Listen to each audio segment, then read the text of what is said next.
നമ്മൾ ഈ കൂട്ടുകാരുടെ ഇടയിലാണല്ലോ ഇപ്പോൾ പൊന്മുട്ടി ആയാലും അല്ലെങ്കിൽ നൈറ്റ് കോളൊക്കെ ചെയ്യുന്നത്. ഫ്രണ്ട്ഷിപ്പ് ബേസ് ഉണ്ടാവില്ല പൊതുവിൽ.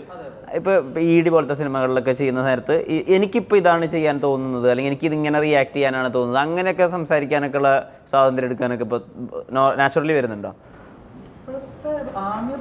അങ്ങനെ ഒരു സ്വാതന്ത്ര്യം ഉണ്ടായിരുന്നു. പിന്നെ സുരാജേട്ടൻ്റെ കൂടെ നിൽക്കുമ്പോഴാണെങ്കിൽ സുരാജേട്ടനും പറയും ഇവിടെ ചെയ്യും, നമ്മൾ ചെയ്തൊക്കെ നോക്കും, ചെറിയ റിഹേഴ്സൽ ചെയ്ത് നോക്കും. പുള്ളി ചിരിച്ചായിരുന്നു ചില റിയാക്ഷൻസ് കണ്ടിട്ട്. അപ്പോൾ നമുക്ക് ഭയങ്കര കോൺഫിഡൻസ് ബൂസ്റ്ററാണ്.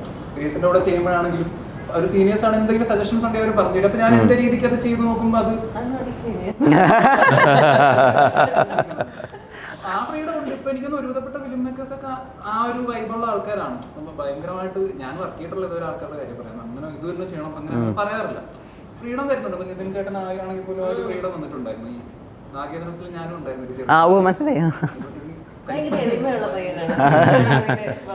പുള്ളിയാണെങ്കിൽ ആ ഫ്രീഡം തന്നിട്ടുണ്ട്. ഇങ്ങനെ ഒന്ന് ചെയ്യണം അങ്ങനെ ഒന്നും പറഞ്ഞിട്ടുണ്ടായിരുന്നില്ല. എന്തെങ്കിലും സജഷൻസ് ഉണ്ടെങ്കിൽ എല്ലാവരെയും പറഞ്ഞുതരും, ഇങ്ങനെ മാറ്റി ചെയ്തു നോക്കുന്ന പറയും.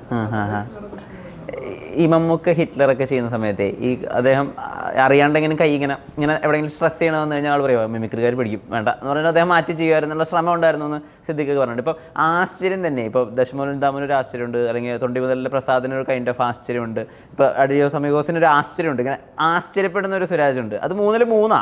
അപ്പോൾ ഇത് ഞാൻ മുമ്പ് ചെയ്തിട്ടുണ്ടല്ലോ, മാറ്റി ചെയ്യണം, അതിന് വേണ്ടിയിട്ടുള്ള ശ്രമം സീനിന് മുമ്പ് ഇരുന്ന് തയ്യാറെടുക്കുമോ കണ്ണാടി മുമ്പിലൊക്കെ നോക്കിയിട്ട്? ഇല്ല, കണ്ണാടിയുടെ മുമ്പ് നോക്കാറില്ല. അത് തിരക്കഥാകൃത്തും സംവിധായകനുമായിട്ട് സംസാരിക്കുമ്പോൾ ഈ കഥാപാത്രത്തെക്കുറിച്ചുള്ള കൂടുതൽ ഡീറ്റെയിൽ കിട്ടും. ഇനി ഇല്ല എങ്കിൽ നമ്മൾ ചോദിച്ചത് മനസ്സിലാക്കും. എന്നിട്ട് ഏതെങ്കിലുമൊക്കെ നമുക്ക് കണ്ട് പരിചയമുള്ള അതിലെനിക്ക് ഇപ്പോൾ അഡിയോ സമീപിച്ചില്ലെന്ന് പറഞ്ഞു കഴിഞ്ഞാൽ ഈ അതിൻ്റെ റൈറ്റർ തന്നെയാണ് അതിലെ എൻ്റെ കഥാപാത്രം. ഓക്കെ. അപ്പോൾ പുള്ളി ചില സ്ഥലത്ത് നിൽക്കുന്നതും ഒരു അന്തമിടലും ഇതെല്ലാം പുള്ളിയുടെ തന്നെ കുറച്ചൊക്കെ കിട്ടും. ഏതെങ്കിലുമൊക്കെ നമ്മൾ കണ്ടിട്ടുള്ള ഒബ്സർവേഷനിൽ നിന്ന് ഏതെങ്കിലുമൊക്കെ ഒരാളെ കിട്ടും. ലിസൺ ചേട്ടാ, ഈ സിനിമ ചെയ്യുന്ന സമയത്ത് ഇപ്പോൾ ചില ആളുകൾ പറയും ഇതിൻ്റെ പ്രൊഡ്യൂസർ സെറ്റിലേ വന്നിട്ടില്ല, അത്രയും കാര്യമായിട്ടുള്ള പ്രൊഡ്യൂസറാണ്, അങ്ങനെയൊക്കെ പ്രൊഡ്യൂസറുടെ കോപ്പറേറ്റീവ് ആയിട്ടുള്ള നേച്ചറിനെയൊക്കെ പറയാം. നേരെ വെച്ചാൽ ലിസൺ നോക്കുമ്പോൾ ഇപ്പോൾ ട്രാഫിക് മുതലെടുത്ത് നോക്കുകയാണെങ്കിൽ എല്ലാ സിനിമയുടെയും ഭാഗമാണ്. പ്രൊഡ്യൂസർ ഇൻ്റർവ്യൂ കൊടുക്കുന്ന ട്രെൻഡൊക്കെ പിന്നെയും തുടങ്ങിയതൊക്കെ ലിസൺ ഷിപ്പ് വന്നപ്പോൾ ഈ സിനിമയുടെ ഒപ്പം നിൽക്കണം, അത് അങ്ങനെ നിന്ന് പ്രൊമോട്ട് ചെയ്തെടുക്കേണ്ടതാണ് എന്നുള്ള ആ ഒരു ചിന്തയുണ്ടല്ലോ. നമ്മൾ കാണാത്ത, പേരിൽ മാത്രം കാണാത്തതല്ല പ്രൊഡ്യൂസർ. അത് ശരിക്കും എന്താ അതിൻ്റെ പിന്നത്തെ കാര്യം?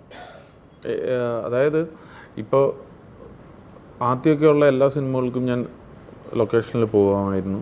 ഇപ്പം ഞാൻ കുറച്ചും കൂടെ അങ്ങനെയാണല്ലോ. ഇപ്പം സുരാജ് ആദ്യം വാങ്ങിച്ച ശമ്പളം അല്ലല്ലോ ഇപ്പോൾ വാങ്ങുന്നത്. അപ്പോൾ എന്ന് പറഞ്ഞാൽ നമുക്കൊരു അല്ലണ്ട, ഞാൻ നിങ്ങൾക്ക് കൂടെ അല്ലല്ല അണ്ണ അത് പറയുവാണ് ആ എക്സാമ്പിൾ. അപ്പം എന്തുകൊണ്ടാണ് അതിലേക്കുള്ള വഴി. അപ്പം അന്നോടെ അത് ഇൻവോൾവ് ആകാൻ വേണ്ടിയിട്ട് പറഞ്ഞാണ്. മനസ്സിലായി അല്ല? അപ്പോൾ ഞാൻ പറഞ്ഞ ആദ്യമൊക്കെ അത്രയും ഇൻവോൾവ്ഡ് ആയിട്ടായിരുന്നു സിനിമ ചെയ്തുകൊണ്ടിട്ട് ഇരുന്നത്. ഇപ്പം നമ്മൾ കുറച്ചും കൂടെ അല്ല, നമ്മൾക്ക് തന്നെ അങ്ങനെയാണല്ലോ, നമ്മളും കുറച്ചുകൂടെ ഡെവലപ്പായെന്ന് തോന്നി, പേഴ്സണലി തോന്നിയിട്ടുണ്ട്. ഇപ്പം നമുക്ക് ഒരു സിസ്റ്റമാറ്റിക്കായി, ഇപ്പോൾ പ്രൊഫഷണൽ ആയിട്ടാണ് നമ്മൾ ഇതിനെ ഹാൻഡിൽ ചെയ്യുന്നത്. ഇപ്പം നമ്മൾ ഒരു സിനിമയുടെ കഥയെല്ലാം കേട്ട് ബഡ്ജറ്റൊക്കെ ഇടാൻ നേരത്ത് മാത്രമാണ് നമ്മൾ ഇരിക്കുന്നത്. ബാക്കി അവിടുന്ന് അത് കഴിഞ്ഞ് കഴിഞ്ഞാൽ പിന്നെ അതിൻ്റെ ഒരു പ്രോസസ്സാണ്. പിന്നെ ഇത് കോർഡിനേറ്റ് ചെയ്താൽ മതി, അല്ലെങ്കിൽ എക്സിക്യൂട്ട് ചെയ്താൽ മതി. അത് നമ്മുടെ കൂടെ നമ്മളെക്കാൾ മിടുക്കരായിട്ടുള്ള ആളുകൾ ഈവനൊപ്പം കൂടെ ഉള്ളപ്പോൾ അത് അതിൻ്റെ ഈസി ഒരു മുഖ്യമന്ത്രിയുടെ കൂടെ IPSകാർക്കല്ലേ അങ്ങനെ എന്ന് പറഞ്ഞ പോലെ നമ്മുടെ കൂടെ ഒപ്പം ഉണ്ട്. പിന്നെ ഇപ്പം അല്ല, അപ്പോൾ അതൊരു വലിയൊരു താങ്ങും തണലുമാണ് അത്. പിന്നെ എന്താണെന്ന് വെച്ചാൽ പ്രൊമോഷൻ എന്ന് പറയുന്നത് നമുക്കിപ്പോൾ എല്ലാ വലിയ പടത്തിനൊന്നും നമുക്കങ്ങനെ ഒരു പ്രൊഡ്യൂസർ പോയി ഇരിക്കേണ്ട ആവശ്യമൊന്നുമില്ല. നോർമലി ആ സിനിമയായിട്ട് ബന്ധപ്പെട്ടുള്ള ആർട്ടിസ്റ്റുകളും അല്ല എൻ്റെ ഡയറക്ടറോ റൈറ്ററോ ഒക്കെയാണ് സാധാരണഗതിയിൽ ഇരിക്കാറ്.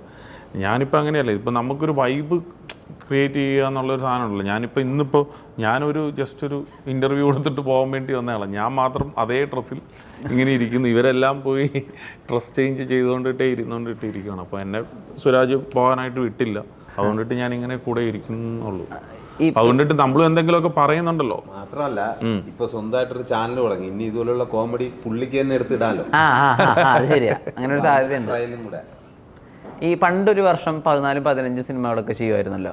അപ്പം അന്ന് പൊതുവിലൊരു വർത്തമാനം ഉണ്ടായിരുന്നു, അതായത് നായകനൊപ്പമുള്ള ഒരാളായിരിക്കുമല്ലോ എപ്പോഴും സുരാജ് അധികവും. അപ്പോൾ വലിയ പ്രതിഫലം വാങ്ങുന്ന ആളാണ്, വലിയ വരുമാനമുണ്ട് എന്നൊക്കെ കേട്ടിട്ടുണ്ട്. അതുപോലെ ഈ കൂട്ടുകാർക്കൊക്കെ ന്യൂ ഇയറിന് എല്ലാവർക്കും സ്വർണ്ണ കോയിൻ കൊടുത്തു എന്നൊക്കെയുള്ള കഥകളാണ്. അതൊന്നും സത്യമാണോ എന്ന് എനിക്കറിയില്ല.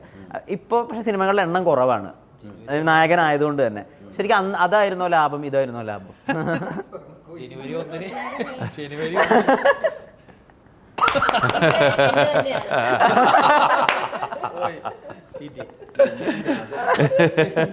ഇതുപോലുള്ള പോയിന്റുകൾ ഞാൻ കൊടുത്തിട്ടുണ്ട്.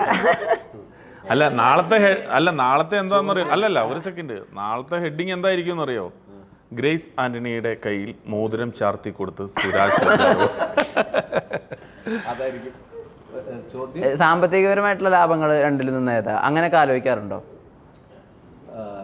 സാമ്പത്തികപരമായിട്ടുള്ള അല്ല, ഒരു ആക്ടർ എന്ന നിലയ്ക്ക് എനിക്ക് വ്യത്യസ്തങ്ങളായുള്ള കഥാപാത്രങ്ങൾ ചെയ്യണമെന്ന് ആഗ്രഹം ഉണ്ടായിരുന്നു. അന്ന് പിന്നെ നമുക്ക് ഈ കഥ ഒന്നും പറഞ്ഞു തരില്ലല്ലോ. ഈ ദിലീപേട്ടൻ്റെ കൂട്ടുകാരനാണ്, മമ്മൂക്കയുടെ കൂടെ ഉള്ളൊരു കഥാപാത്രമാണ്. എന്ത് എന്ന് ചോദിക്കാനൊക്കെ ജോഷിക്കാരൻ്റെ ഒക്കെ ചെന്നിട്ട് എൻ്റെ കഥാപാത്രം പറഞ്ഞു തരുമായിരുന്നു. നമുക്കൊരു പേടിയുണ്ടായിരുന്നു, അത് അയ്യോ ഇനി ചോദിച്ച ആ വേഷം പോണ്ട. പക്ഷെ പിന്നെ അത് ഒരു സമയം വരും എല്ലാവർക്കും.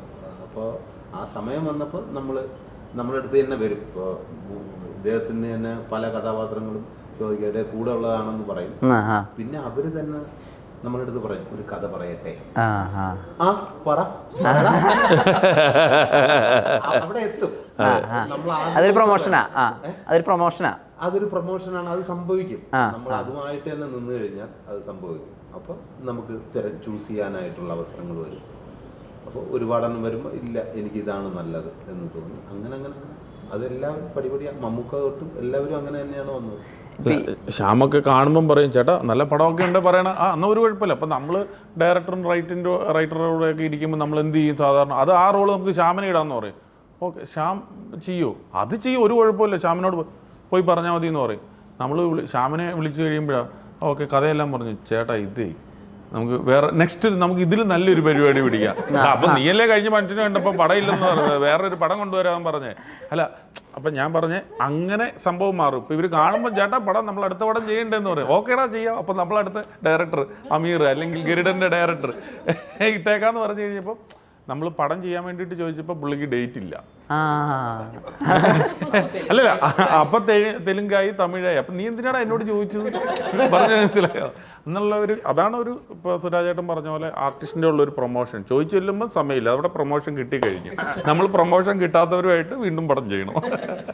ഈ ഉസ്താദ് ഹോട്ടലൊക്കെ ചെയ്യുന്ന സമയത്ത് ഒരു ദിവസം ഹർത്താലായിട്ട് പ്ലാൻ ചെയ്തിട്ട് ഷൂട്ട് ചെയ്യാൻ പറ്റിയില്ല, അങ്ങനെ നഷ്ടം സംഭവിച്ചിട്ടുണ്ടെന്ന് കേട്ടിട്ടുണ്ട്. ഇപ്പോൾ ഇത്രയധികം പടങ്ങൾ ചെയ്തല്ലോ, ഒരു എക്സ്പീരിയൻസ് ആയല്ലോ. ഇപ്പോൾ ഇന്ന ദിവസം ഇന്ന സംഭവിച്ചാൽ നമുക്കൊരു പ്ലാൻ ബി ഇറക്കാം, ഇന്ന സീനുകൾ ഷൂട്ട് ചെയ്യാം, അങ്ങനത്തെ സംവിധാനങ്ങളൊക്കെ ഉണ്ടോ ഇപ്പോൾ? അല്ല, തീർച്ചയായിട്ടും അതുണ്ടാവും. സംവിധായകന്റെ പക്ഷത്തു നിന്നുണ്ടാവും അല്ലേ? അതെ, തീർച്ചയായിട്ടും. ഇപ്പൊ അങ്ങനത്തെ ഇപ്പൊ എളുപ്പമുണ്ടോ? ഇപ്പൊ ഒരു ദിവസം ഷൂട്ട് മടങ്ങി നമുക്കത് വേറെ രീതിയിൽ ചെയ്യാം. ഇഡിയിലൊക്കെ അങ്ങനെ സംഭവിച്ചിട്ടുണ്ടോ? അല്ല ഇഡി ഇപ്പൊ സ്ട്രൈക്കൊക്കെ വരുന്ന ഇപ്പൊ എന്താണ് വയനാട് ഷൂട്ട് ചെയ്ത സിനിമയുടെ ഇതിൽ ഒരു ഹർത്താൽ വന്നിട്ടുണ്ടായിരുന്നു, അവിടെ മാത്രമായിട്ടുള്ള ഒരു ഹർത്താൽ. അപ്പം നമ്മൾ ഏർലി മോർണിംഗിൽ പോയിട്ട് അവിടെ ആ ലൊക്കേഷൻ, ആ വീട്ടിൽ ഇൻറ്റീരിയർ ഷൂട്ട് ചെയ്യുന്നത്. അപ്പോൾ അവിടെ തന്നെ സെറ്റായിട്ട് പിന്നിരിക്കും. അപ്പോൾ ആ ഷൂട്ട് ഡേ നമ്മൾ മുടക്കത്തില്ല, കാരണം അങ്ങനെ മുടങ്ങിക്കഴിഞ്ഞ് കഴിഞ്ഞാൽ ബാറ്റ കൊടുക്കേണ്ടി വരും വെറുതെ. അപ്പം നമ്മളത് അങ്ങനെ വെറുതെ വേസ്റ്റ് ചെയ്യേണ്ട കാര്യമില്ല. അപ്പം നമ്മൾ 6 മണി മുതൽ 6 മണി വരെയാണ് ഹർത്താൽ എന്ന് പറയുമ്പോൾ നമ്മൾ 5 മണിക്ക് പുറപ്പെട്ട് 6 മണിക്ക് മുമ്പ് അവിടെ പോയി സെറ്റായിട്ട് അങ്ങനെയൊക്കെ നമ്മൾ പലപ്പോഴും സേവ് ചെയ്യാറുണ്ട്. കാരണം അതൊരു പ്രീ പ്ലാനിൻ്റെ ഒരു ഭാഗമായിട്ട് ഉള്ള കാര്യമാണ്.